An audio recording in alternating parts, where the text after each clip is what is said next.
পুলিশের অনুমতি না নিয়ে সোশ্যাল মিডিয়াতে প্রতিবাদের ডাক। আগামী 27 তারিখ নবান্ন অভিযানের ডাক। পুলিশের কাছে এ বিষয়ে কোনো অনুমতি নেওয়া হয়নি।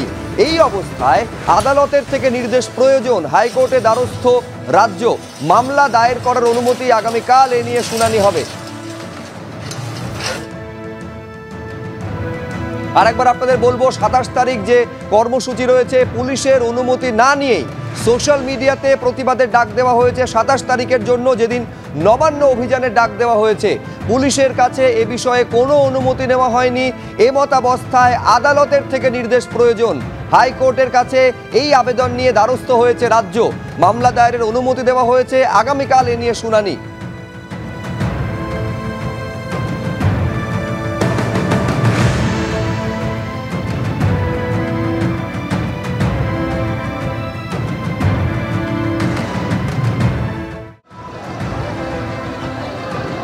শিলিগুড়ির ছবি এইবারে দেখছেন। এইখানে জেলা বিজেপির তরফে একেবারে কর্মসূচি নেওয়া হয়েছে। সিএমওইচ এর অফিস ঘেরাও, একেবারে জেলার মুখ্য স্বাস্থ্য আধিকারিকের অফিস। অভিযান বিজেপির চূড়ান্ত উত্তেজনার পরিস্থিতি। পুলিশের ব্যারিকেড ভেঙে ফেলেছেন বিজেপির কর্মী সমর্থকেরা। শিলিগুড়ির ছবি দেখছেন।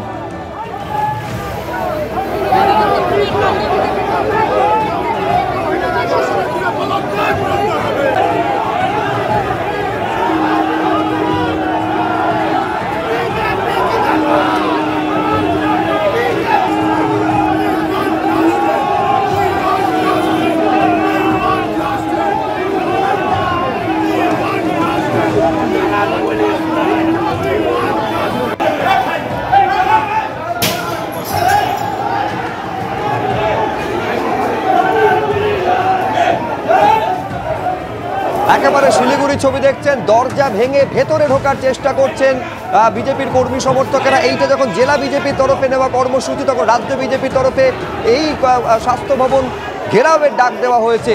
সেই মিছিল ক্রমশ এগিয়ে চলেছে। আর মাঝে যে ছবি দেখছেন সেটা পুলিশের তৎপরতার ছবি। স্বাস্থ্য ভবন থেকে 4 কিলোমিটার আগেই তাদের আটকে দেওয়া হবে। এই কর্মসূচি নেওয়া হয়েছে। ব্যারিকেড প্রস্তুত, পুলিশও প্রস্তুত। শিবাশিস মৌলিক আমাদের প্রতিনিধি এই মুহূর্তে মিছিল কতটা এগিয়েছে সেই ছবি তুলে ধরবেন। আপনারা দেখছিলেন যে দিলীপ ঘোষ রয়েছে, একেবারে বিজেপির শীর্ষ নেতৃত্বের পরিচিত মুখ। তারা একেবারে এই মিছিলকে নেতৃত্ব দিচ্ছেন। শিবাশিস মৌলিক এই মুহূর্তে রয়েছেন আমাদের সঙ্গে। শিবাশিস, কি ধরা পড়ছে তোমার ক্যামেরায়? একেবারে সুব্রজিৎ, যে প্রথমেই যে কথা বলবো, একাধিক ক্যামেরায় যে স্বাস্থ্য ভবন ঘেরাও আমরা তুলে ধরছি, তাতে কিন্তু টুকরো টুকরো নানান ছবি ধরা পড়ছে। এবং মিছিলের পুরোভাগে যে ছবি দেখা যাচ্ছে, সেখানে একদিকে যখন শুভেন্দু অধিকারী, সুকান্ত মজুমদাররা তারা একটি ব্যানারের একদম সামনের সারিতে রয়েছে, যেখানে রূপা গাঙ্গুলি, অগ্নিমিত্রা পালরা রয়েছে। নিত্যন্দকে বলবো একটু উল্টো দিকে ছবিটা। অর্থাৎ যেদিকে সুকান্ত মজুমদাররা, তার সামনে বিজেপি কর্মীদের একটা ভিড়, যে ভিড় এগিয়ে দেওয়া হচ্ছে। ব্যারিকেড যদি ভাঙা হয়, তাহলে এই কর্মীরা তারা কিন্তু সেই ব্যারিকেড ভাঙবেন। কারণ নেতৃত্ব তারা কিন্তু মিছিলের ব্যানারে থাকলেও পুরোভাগে কর্মীদের রাখা হয়েছে। এবং ব্যারিকেড থেকে আপাতত 2 কিলোমিটার দূরত্বে রয়েছে বিজেপির এই মিছিল। স্বাস্থ্য ভবন থেকে আনুমানিক 6 কিলোমিটার দূরত্ব এবং 2 কিলোমিটার দূরত্বের মধ্যে আমরা দেখতে পাচ্ছি এক বিজেপি কর্মী, তিনি একেবারে ফাঁসির দড়ি হাতে নিয়ে এসেছেন এবং প্রতীকী ফাঁসির দড়ি তিনি এনেছেন।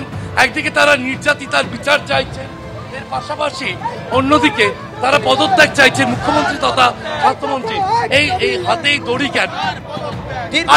দীর্ঘদিন ধরে দেখেছি যে ধর্ষকদের মমতা সরকার আড়াল করেছে। আমরা এবার বহু সংখ্যক নিয়ে মাঠে নেমেছি, রাস্তায় আছি, রাজপথে। ধর্ষকদের ফাঁসি চাই। যে সেই দাবির জন্য এই হাতে ফাঁসি, এইটা আমাদের সিম্বলিক দড়ি। যে আমরা একটাই দাবি যে ধর্ষকদের যাতে ফাঁসি চাই। আসানসোল বিজেপি একদম বিজেপি কর্মী, আসানসোল থেকে আসা বিজেপি কর্মী, তার হাতে সেই দড়ি। এর পাশাপাশি বিজেপির যুব নেতৃত্বের কাছে আসার চেষ্টা করবো। মহিলা ব্রিগেড একেবারে যেখানে নেতৃত্ব, তার সামনে আপনারা রয়েছেন। ব্যারিকেড কি ভাঙা হবে? ব্যারিকেড ভাঙবে সাধারণ মানুষ। এখানে আমাদের সাথে সাথে ভারতীয় জনতা পার্টির সাথে সাধারণ মানুষ এসছে। পশ্চিমবঙ্গের প্রত্যেকটা মেয়ে, প্রত্যেকটা যুব সমাজ, পশ্চিমবঙ্গের যে সকল মানুষ পশ্চিমবঙ্গের প্রত্যেকটা মেয়েকে নিয়ে চিন্তিত। পুলিশ তো বাধা দেবে, ব্যারিকেড ভাঙলে পুলিশ বাধা দেবে। সেই পুলিশ তো হচ্ছে তৃণমূলের দলদাস। এরা নামেই প্রশাসন। আজকে প্রশাসন এটা বলে দিয়েছে তারা নারীদের নিরাপত্তা দিতে ব্যর্থ। তাই জন্য এবং আমরা এগিয়ে যাচ্ছি সামনের দিকের ছবি। দীপ্তেন্দুকে বলবো সামনের দিকের ছবিটা একেবারে প্রথম সারির ছবি, অর্থাৎ ব্যারিকেডের মুখোমুখি হবে প্রথম যে নেতৃত্ব, আমি সেই দিকে আসার চেষ্টা করছি। এবং আমি দেখতে পাচ্ছি একটা আলোচনা চলছে, ব্যারিকেড কি আদৌ ভাঙা হবে সেই প্রশ্ন উঠছে। রয়েছেন অর্জুন সিং, রয়েছেন দীপাঞ্জন গুহ, রয়েছেন সুদীপবাবু রয়েছেন। আমি অর্জুন সিং এর কাছে আরো একবার যাওয়ার চেষ্টা করব। যে ছবি আমরা দেখতে পাচ্ছি, ব্যারিকেড কি ভাঙা হবে? আরে এটা তো ওখানে গেলে বুঝতে পারবেন কি ভাঙা হবে কিনা, আগে থেকে বললে কোনো লাভ। আপনি একদম প্রথম সারিতে রয়েছেন, ব্যানারের আমি ব্যানারে আগে না, আমাকে ঠেলে বের করে দিচ্ছে, নালে আমি ওখানে পিছনেই থাকবো। জনগণ ঠেলে এগিয়ে দিচ্ছে, হ্যাঁ বলছে এগিয়ে যাও, জনগণ এগিয়ে দিচ্ছে, তাই অর্জুন সিং এগিয়ে চলেছেন। কিন্তু পুরো ভাগে, মিছিলের একদম পুরো ভাগে রয়েছেন অর্জুন সিং এবং বিজেপি কর্মীদের যে শাড়ি আমি দেখাচ্ছি এই ছবি, এর পিছনে কিন্তু ব্যানার, সেখানে রয়েছেন সুকান্ত মজুমদার, শুভেন্দু অধিকারীরা। ব্যারিকেডের মুখোমুখি হবে প্রথমে কিন্তু এই বাহিনী, যেখানে রয়েছেন অর্জুন সিং, দীপাঞ্জন গুহরা। আচ্ছা, একটা তথ্য এখানে দর্শকদের দিয়ে দিই। শিবাশিস, তুমি আমাদের সঙ্গে থাকো। এই যেটা দেখতে পাচ্ছেন, ম্যাটাডোরে করে আরো ব্যারিকেড নিয়ে আসা হয়েছে। অর্থাৎ কিছুক্ষণ আগে যে ছবি আপনাদের দেখাচ্ছিলাম, অন্তত 3টে স্তর তৈরি করা হয়েছে ব্যারিকেডের, এইবারে কিন্তু আরো ব্যারিকেড নিয়ে আসা হয়েছে। অর্থাৎ ব্যারিকেডকে অনেকটা চওড়া করা হচ্ছে। এই পরিকল্পনা এবং প্রস্তুতি একেবারে চূড়ান্ত। একদিকে যখন অগ্নিমিত্রা পাল বলছেন তারা ব্যারিকেড ভেঙে এগিয়ে যাবেন, ঠিক তখনই এই ব্যারিকেডকে আরো শক্তপোক্ত করার জন্য আরো ব্যারিকেড ম্যাটাডোরে করে নিয়ে আসা হয়েছে। সরাসরি এই ছবি আপনারা দেখতে পাচ্ছেন। এই ব্যারিকেডকে আরো চওড়া করা হচ্ছে, আরো শক্তপোক্ত করার উদ্যোগ পুলিশের তরফে নেওয়া হচ্ছে।